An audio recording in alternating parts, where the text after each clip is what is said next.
Viewers, आप सबका बहुत बहुत स्वागत है मेरे चैनल क्लासिक किड्स में।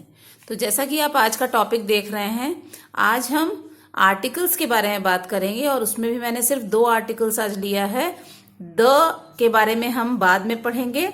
अभी यूकेजी के जो बच्चे हैं उन्हें ए और एन का जो यूज है वर्ड्स के आगे वो सीखना बहुत जरूरी है, क्योंकि अब सीवीसी वर्ड्स और 4 लेटर वर्ड्स के बाद बच्चे अब धीरे धीरे सेंटेंसेस की तरफ बढ़ रहे हैं। तो सेंटेंसेस में किसी भी वर्ड को कैसे रिकॉग्नाइज करना है और उसके आगे ए लगेगा या एन लगेगा, इस चीज को कैसे जानना है, ये हम ए और एन जो आर्टिकल्स हैं इनके कॉन्सेप्ट को जानने के बाद ही हम बच्चों को समझा पाएंगे। तो आइए देखते हैं ये ए और एन को यूज करने से पहले बच्चों को वॉवल्स और कॉन्सोनेंट्स के बारे में आप कैसे बता सकते। तो जैसा कि मैंने अपने पिछले वीडियो में भी वॉवल्स और कॉन्सोनेंट्स के बारे में डिटेल में बताया है, आप चाहें तो वो वीडियो भी देख सकते हैं। तो यहाँ पर पहले ABCD जो है वो बच्चों को अच्छे से आ चुका है, अभी लिखना पढ़ना और उन्हें अच्छे से मेमोराइज हो गया है। यहाँ पर आपको एक चीज बच्चों को क्लियर कर देनी है कि इन 26 अल्फाबेट्स में कुछ जो अल्फाबेट्स हैं, कुछ मतलब 5 जो अल्फाबेट्स हैं उन्हें वॉवल्स की कैटेगरी में रखा जाता है और जो बाकी के अल्फाबेट्स हैं उन्हें कॉन्सोनेंट कहा जाता है। तो यहाँ पर जैसे कि आप देख सकते हैं, मैंने इसे शेड कर दिया है AEIOU और यहाँ पर इन वॉवल्स का जो फोनिक साउंड है ये बच्चों को बार बार आपको ओरल प्रैक्टिस देनी है, ताकि इस साउंड से वो अच्छी तरह फैमिलियर हो जाएं। क्योंकि जब आगे जाकर के वो ऐसे वर्ड्स लिखेंगे जिनका फर्स्ट लेटर इन वॉवल से शुरू होता है, तो जब तक वो उस साउंड को रिकॉग्नाइज नहीं कर पाएंगे तब तक वो उसके आगे एन या ए क्या लगना है उस चीज को वो जान नहीं पाएंगे। तो यहाँ पर इसकी रिपीटेड प्रैक्टिस आपको देनी है और बच्चों को ये रट जाना चाहिए कि AEIOU वॉवल्स होते हैं और अदर देन दीज लेटर्स जो बचे हुए जो लेटर्स हैं वो कॉन्सोनेंट्स होते हैं। ये कॉन्सेप्ट बच्चों को अच्छे से समझाना है। इसे समझाने के लिए हम कुछ सिंपल वर्कशीट्स बच्चों को बार बार करने के लिए देंगे, जिससे कि बच्चों को ये जो चीज है वो बिल्कुल मेमोराइज हो जाए। तो आइए देखते हैं किस तरह की वर्कशीट्स आप दे सकते हैं। जैसे यहाँ पर राइट द मिसिंग वॉवल्स। अब बच्चों को हम लोगों ने बता दिया कि 5 वॉवल्स होते हैं AEIOU। तो यहाँ पर मैंने अलग अलग कॉम्बिनेशंस के साथ कुछ मिसिंग लेटर्स मैंने लिख दिए हैं। जैसे वॉवल्स 5 हैं, लेकिन यहाँ पर जैसे कि यहाँ पर A लिखा है, O लिखा है, जो मिसिंग जो वॉवल है वो बच्चे लिखेंगे। इसी तरह से यहाँ पे थोड़ा सा इससे डिफरेंट कॉम्बिनेशन है, IU लिखा है, मिसिंग वॉवल्स बच्चे लिखेंगे। तो यहाँ पर इस तरह की राइटिंग एक्टिविटीज दीजिए, ताकि बच्चों को आप किसी तरह से भी क्वेश्चंस देते हैं आगे से पीछे से घुमा करके, तो तभी भी बच्चा वो दिमाग में उसके रहे कि हाँ वॉवल जो है वो AEIOU ही है। तो इस तरह से बच्चों को अलग अलग कॉम्बिनेशन में वॉवल लिखने के लिए आप बोल सकते हैं। यहाँ पर सर्कल द वॉवल्स, यहाँ पर मिक्स करके मैंने रेंडमली मैंने कोई भी अल्फाबेट्स दे दिए हैं। इनमें वो वॉवल्स जो है AEIOU फाइंड आउट करेगा और उसे सर्कल करेगा। तो यहाँ पर ये जो एक्टिविटी है इसमें मैंने फिर से कुछ वर्ड्स लिखा हुआ है, कुछ बड़े वर्ड्स हैं जो कि ऑब्वियस है बच्चा अभी नहीं पढ़ पाएगा। ये पढ़ने में आप थोड़ी सी उसकी हेल्प कीजिए और यहाँ पे बच्चों को जो फर्स्ट लेटर है उस पे कॉन्सेंट्रेट करना है। वो फाइंड आउट करना है कि जिस लेटर से वो वर्ड शुरू हो रहा है वो फर्स्ट लेटर वॉवल है या कॉन्सोनेंट है।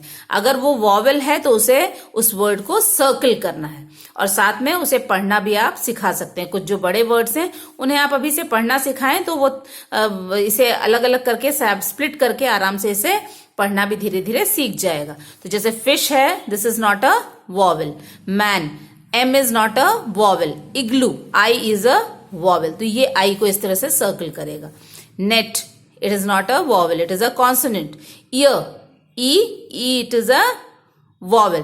तो यहाँ पर E को तो इस तरह से एक एक करके वर्ड्स को पढ़ना उसे बोलिए और वो कॉन्सेंट्रेट करेगा फर्स्ट वाले लेटर पे, और वॉवल अगर है तो उसे सर्कल करेगा। तो ये भी एक काफी इंटरेस्टिंग है। इसे भी करते करते बच्चे वॉवल जो है AEIOU ये उन्हें बिल्कुल याद हो जाएगा। अब इसके बाद आइए देखते हैं अगली एक्टिविटी। अब यहाँ पर मैंने फिर से कुछ वर्ड्स दिए हैं जिसमें कि कॉन्सोनेंट से शुरू होने वाले और वॉवल से शुरू होने वाले सारे वर्ड्स एक साथ मैंने दिए हैं।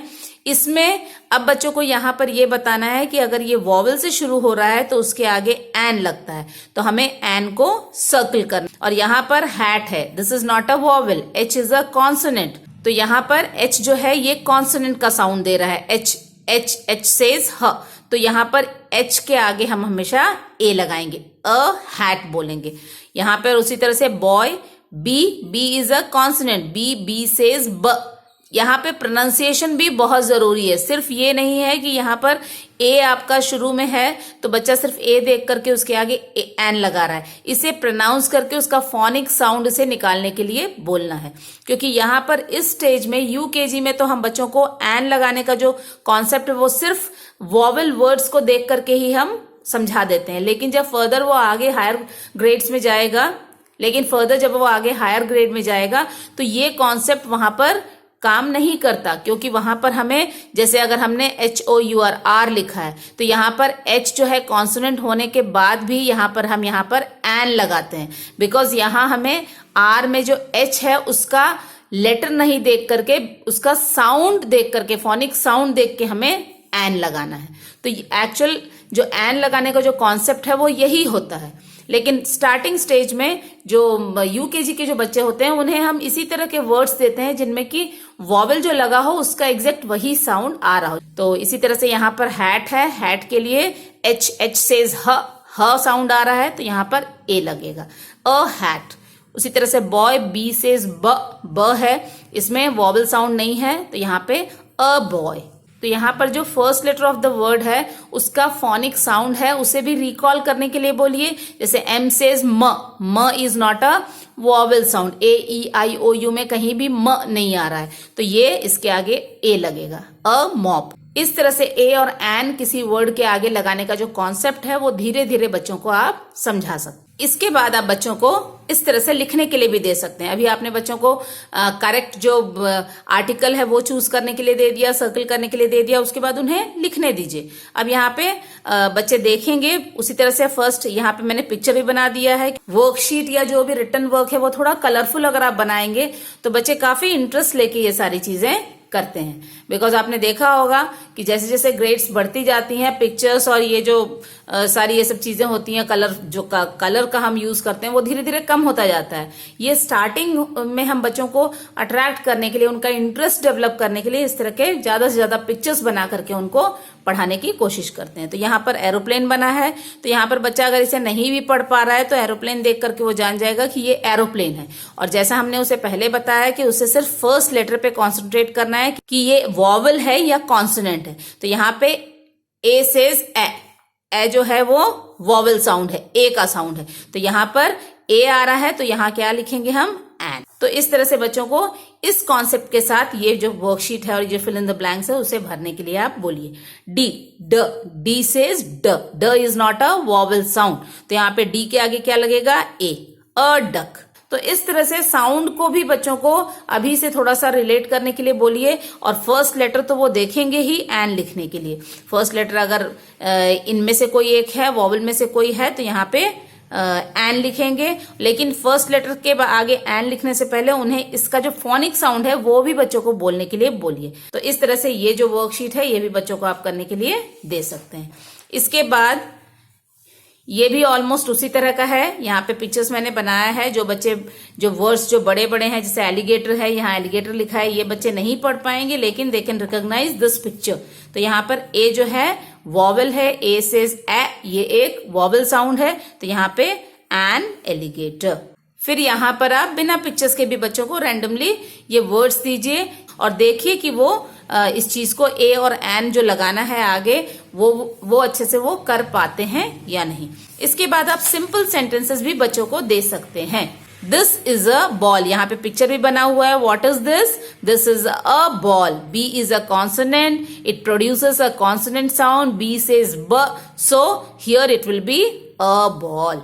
तो यहाँ पर इसी तरह से ice cream, I is a vowel, it produces a vowel sound, तो यहाँ पर एन आइसक्रीम।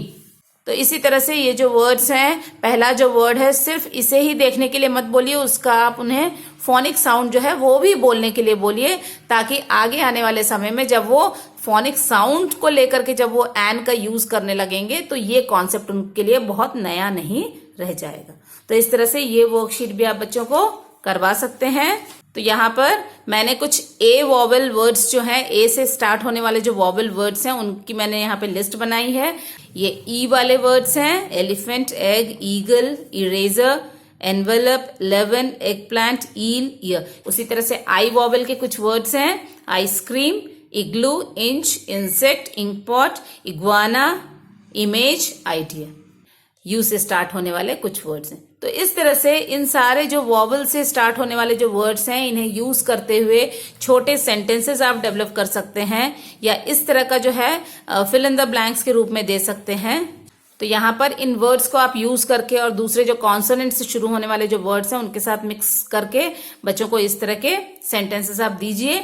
मतलब किसी भी चीज को इतना आगे पीछे घुमा फिरा के दीजिए कि बच्चा किसी भी तरह से, आप अगर क्वेश्चन फ्रेम कर रहे हैं, इस तरह की वर्कशीट बना रहे हैं, तो बच्चे के दिमाग में वॉवल और कॉन्सोनेंट का कॉन्सेप्ट इतना क्लियर हो जाए कि वो कभी भी कंफ्यूज ना हो। तो हमारा एम यही है कि बच्चों को ये बताना कि वॉवल साउंड और वॉवल जो वर्ड्स हैं उनके आगे जो है वो एन लगेगा, और कॉन्सोनेंट साउंड और कॉन्सोनेंट वर्ड्स जो हैं इन्हें वो रिकॉग्नाइज करेगा और उसके आगे हमेशा अ लगेगा। तो ये जो है ए और एन का जो यूज है वो बच्चों को इस तरह से आप समझा सकते हैं। तो आई होप फ्रेंड्स आज का ये वीडियो आप लोगों के लिए इन्फॉर्मेटिव होगा। तो यहाँ पर आप इस तरह की वर्कशीट से और इस तरह की रिपीटेड प्रैक्टिस से आप अपने बच्चों को ए और एन कहाँ यूज करना है, कौन से वर्ड से पहले ए और कौन से वर्ड से पहले एन यूज करना है, इस चीज का कॉन्सेप्ट आप अपने बच्चों का जरूर क्लियर करेंगे। अगर आज का ये वीडियो आप लोगों को यूजफुल लगा हो तो मेरे चैनल को लाइक, शेयर और सब्सक्राइब करना ना भूलें। अगले वीडियो में फिर मुलाकात होगी, तब तक के लिए थैंक यू।